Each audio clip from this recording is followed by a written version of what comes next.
Hey everybody, it's Rob here.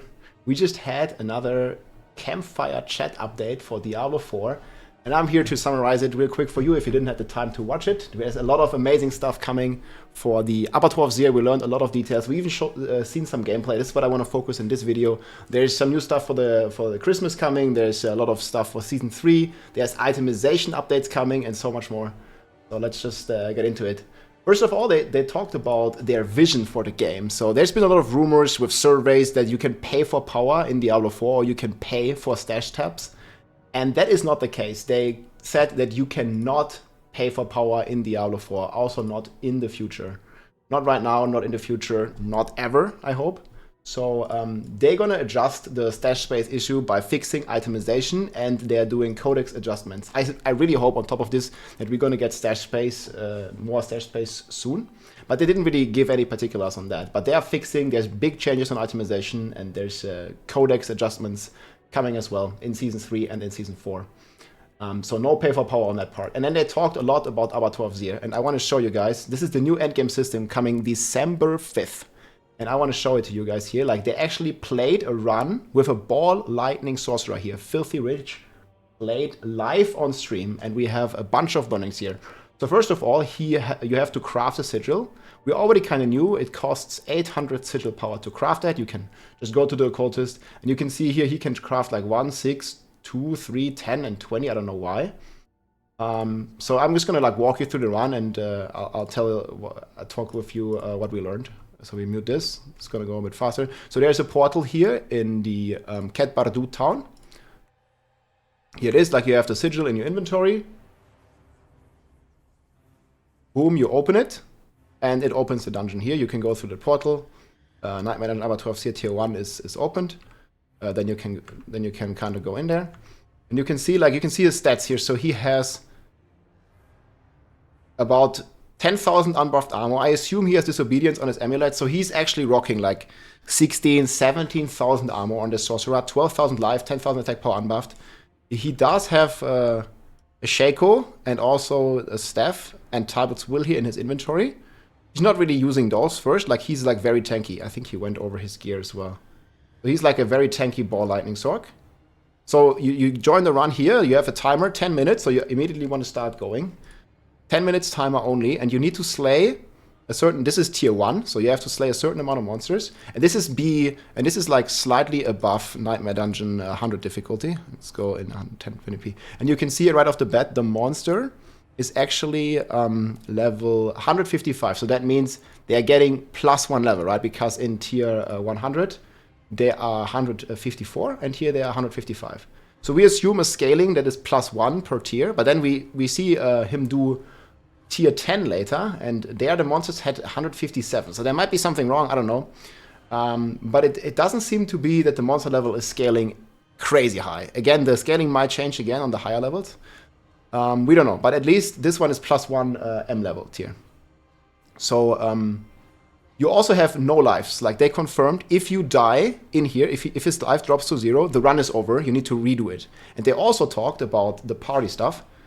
As we watch the clear here, it's just normal elites basically. They talked about the party stuff. Like, if you die, the run is immediately over. And also in a party, if one party member dies, the run is also over. I'm gonna have a link to these notes in the description. Also gonna link them here again to you.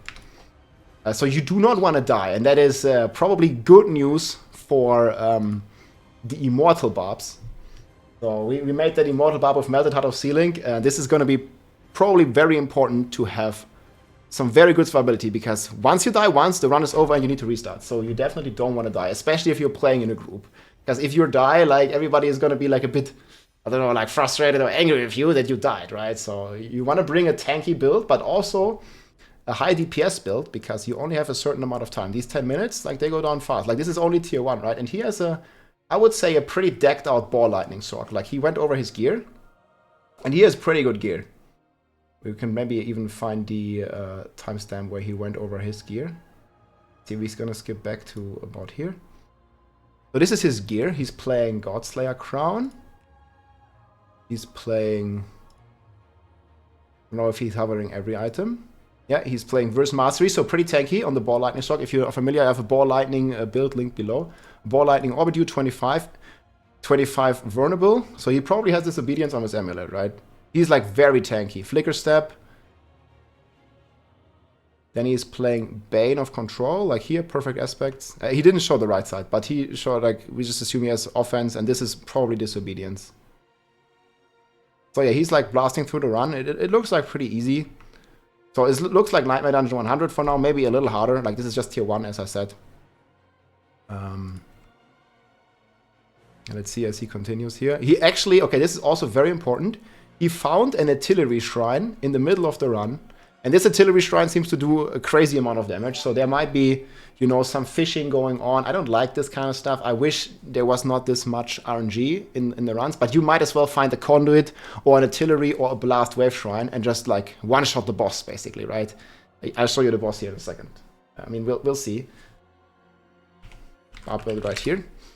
How it's gonna be. But if you can fish for those shrines and also use the staff, that might become a bit problematic at some point. I apologize for the quality. This was the live stream. I don't know if it's the best quality. But this is Community Manager Filthy Rich playing on his Ball Lightning Sword. And he actually has a bunch of rare items. He's not using them in this run. Seen the gear earlier. But yeah, you basically just progress through the dungeon. And at a certain time, like, you reach a certain amount of monsters and watch what happens. So here, boom, you saw it. So he kills like one more monster. You probably want to make big pulls. Boom. And then like this screen turns red and the timer also changes color. And now the boss is spawning. And this was surprising to me. That there is actually 3 bosses spawning. 3 of them. Roughly at the same time. So these are like the season stuff bosses. And they have 3 affixes each. So there could also be suppressor and stuff in there, right? Very annoying for Ball Lightning. So you want to like be really careful what these affixes are. And you see, like, damage is pretty good. But so you have like actually 3 bosses. They said this during the stream as well, that there will always, that it's not going to be 1 boss, it's 3 bosses. And they're actually doing pretty good damage because keep in mind, this is a very, very tanky Ball Lightning Sorc. And his life is actually dropping. He's not playing Immortal Sorc. I wonder how this looks on Immortal Sorc, but yeah, he's losing life, guys. He's going down. But he's also killing them, of course. So then, boom, he completed Abattoir of Zir tier 1, and he gets rewards. He actually gets a unique as well. You get gold, you get XP. And you also get to upgrade your Tears of Blood. So this is level 1 Tears of Blood. This one gives you multiplicative damage. And we just confirmed now that it scales with 0.1% damage per level. And it grants another like extra bonus, I think when it's like rank 50, an extra radius. It goes to +5 radius. And you see when he upgrades this, so you get a lot of Glyph XP. You need 2000 XP, and on tier 1 you get already 1000 total Glyph XP. Yeah, I mean elites, bosses. So once he upgrades this, you see it scales up to 4.6k. So it scales up pretty high. It goes from 2k all the way to 4k. And you see it goes from 2.0 to 2.1. So yeah, we can assume that it's going to go up like 200 times like that, right? So it's probably going to give you 22% damage. I'm going to make a detailed video going more into, you know, all the nitty-gritty details of the math and stuff. But it goes up 0.1% multiplicative X. Even though it doesn't even say X right now here on this screenshot. That's a bit confusing to me, but I hope it's going to be X. That's what they said in the patch notes. And yeah, by the way, guys, we're going to have the patch notes for the upcoming patch, which is next week, December 5th, for this Abattoir of Zir, coming up here in tomorrow, basically. So in a few hours from now. But yeah, that's basically been the run, guys.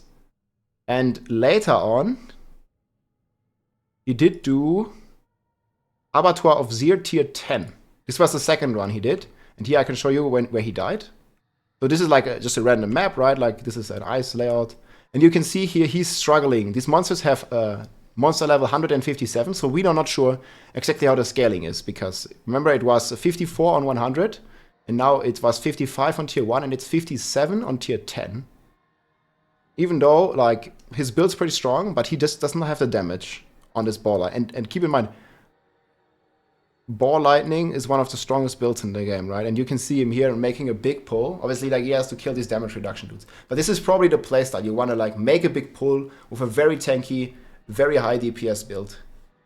And yeah, I mean, this sword, I show you the gear. It's not geared bad, but he doesn't have the glyph level, so that's why he's not dealing the damage right now. Because we saw he has a level 2 glyph. And boom, this is like when he dies. So he gets hit by that thing, like with low life. He's not playing Immortal version, so he gets hit by this fire. What the hell? Why is this stop? When I stop, it's putting to this image. But yeah, then he dies. Yeah, he isn't using the glyph at all, I know. So yeah, that's when he's dead and the run is over, basically, right? So you want to bring a pretty tanky build for this, because if you die, even in a party, if one player, you're in 4 players and one of your buddies dies, the run is over for everybody. The key is wasted, the gold is wasted, the sigil power is wasted, and you have to restart it. But yeah, that's basically here just the notes that I talked about. That's the Abattoir of Zir. I'm really excited for this. As I mentioned, I'm going to make a more detailed video here in the next days, after I had some time analyze this. But I just wanted to give you this too long, didn't watch for the Campfire Abattoir of Zir setup, but it was a really good one. And they also talked, quick excursus here, what's going to happen in the future. So this is, first of all, actually, we do know that Season 3 is starting, let me show you. Season 3 is starting January 23rd. So this is not even like that long into the future. We're gonna have Season 3 soon. And Season 4, they talked a lot about itemization. We already had, like, a couple content creators had a meeting with Blizzard, and we were able to hear what they have in store, and it's gonna be amazing. It's basically like a huge overhaul to a lot of the loot system. Like similar to how we had like Loot 2.0 in D3. So we're gonna see some amazing stuff you can engage and do with your items. And we were able to give some feedback, and I think it's gonna be fantastic. I can't give you more details, guys, but we will see soon, hopefully. They also confirmed again that there will be no nerfs in Season 2. They already said this on Twitter. They just confirmed it again. No nerfs. But there will be balance changes for Season 3 on January 23rd. And in Season 3, there's more changes coming. We're gonna get the Hell Tides. You guys know a lot of you struggle with Forgotten Souls. And we actually gonna have the Hell Tide active every hour. Every hour there's gonna be a Hell Tide, guys. There's gonna be Hell Tide active for 55 minutes, and then there's a 5-minute break, and then there's another Hell Tide in another area. So it's perfect. You can like, blast for 55 minutes and take a 5-minute food break, go to the bathroom, whatever, right? Then you can jump in and do more Hell Tide again. There will also be a buff to 925 item power items. They said it's right now too one-sided where you get them from. You basically only get them from Duriel and the World Boss, and they want to buff other sources to drop you a higher chance of 925 item power items from things like Obolos when you use the gamble vendor and stuff. And this is a pretty cool change as well. Then for Season 3, they will fix the console gold trading. I don't know if you are familiar, if you're not playing console, but I've traded and engaged with trading with console players, and they basically don't have the technology. Like here on the keyboard, you know, you can just type the number. If you want to trade 1 billion gold, you can just 1, 2, 3, 1, 2, 3, 1, 2, 3. You can just like type 1 billion, but on a console, there's like a button. You have to basically go from gold 1. Like it goes up like 1, 2, 3, 4, 5, 6. Like it's completely stupid. Like it takes forever on console, and they are fixing that for Season 3. So the technology finally arrives, guys, even on console. Then they had a Q&A. They said that we're going to get some sigil powder at the end of Abattoir of Zir as well. There is going to be more similar content to Abattoir of Zir in the future, but for now it will only be active for Season 2, and they will see how the community likes it. And we'll see, maybe we get like some variation of this in the game. They didn't really say anything specific or anything like 100% confirmable on the loot filter. But to me, it sounded like they are not... their way, basically, of reducing the clutter of loot is to fix and update the itemization in Season 4 and onwards, rather than add a loot filter. But they're still thinking about it. So no like definitive answer there, at least from how I understood it. There's some other news coming to other games as well. We're gonna get Diablo 3 season 20, season 30 PTR notes. I think it is tomorrow, right? Is that tomorrow, right, chat? So tomorrow we're gonna get the Diablo 3 season 30 PTR patch notes. And we're also gonna get the D2R Diablo 2 Resurrected Xmas event back, like the 22 Nights of Terrors. So there's gonna be like a bunch of stuff for Diablo 2 Resurrected. I love that game, and it's a great game as well. If you enjoy Diablo 2, that's amazing. And yeah, also Diablo 3. Maybe we'll check out what the PTR has in store for us. So yeah, lots of cool Diablo stuff coming, guys. I'm mostly looking forward to the Abattoir of Zir. And then there's also, like, they talked a bit more about the Midwinter Blight Christmas event. This is going to be an amazing community event as well. There's even some permanent items like elixirs with a 10% XP bonus next to cosmetic rewards. And they also said there's going to be like a new offensive aspect, basically, that's only going to be available during the event. And you cannot get it again unless you farm it during the event, which goes from December 12th to January 2nd. So you also probably want to jump in there and get that offensive aspect, whatever that is. We don't know exactly. But yeah, lots of exciting stuff, guys. Really cool. I'm very much looking forward to try the builds here on Abattoir of Zir. I'm going to make more videos about which build I think is the best after all the new learning. But I'm leaning heavily towards the Immortal Barb with still high DPS. Because like this, like one guy dies and the entire party, or one party member dies and the entire party is dead. It's going to be pretty scary for a lot of people, I think. So you want to have a tanky build, but you also want to have a build that does a lot of damage. And probably you also want to like make big pulls here. I will see how the servers will handle this with lags and stuff. We'll see. I think Hodabab is a great build though, especially the Immortal healing version. That's most likely the one I'm going to play. But yeah, hope you guys enjoyed this little overview. Take care, my friends. GG. If you liked this video, make sure to subscribe, leave a like or a comment. I'm also live on Twitch almost every day, so come and say hi.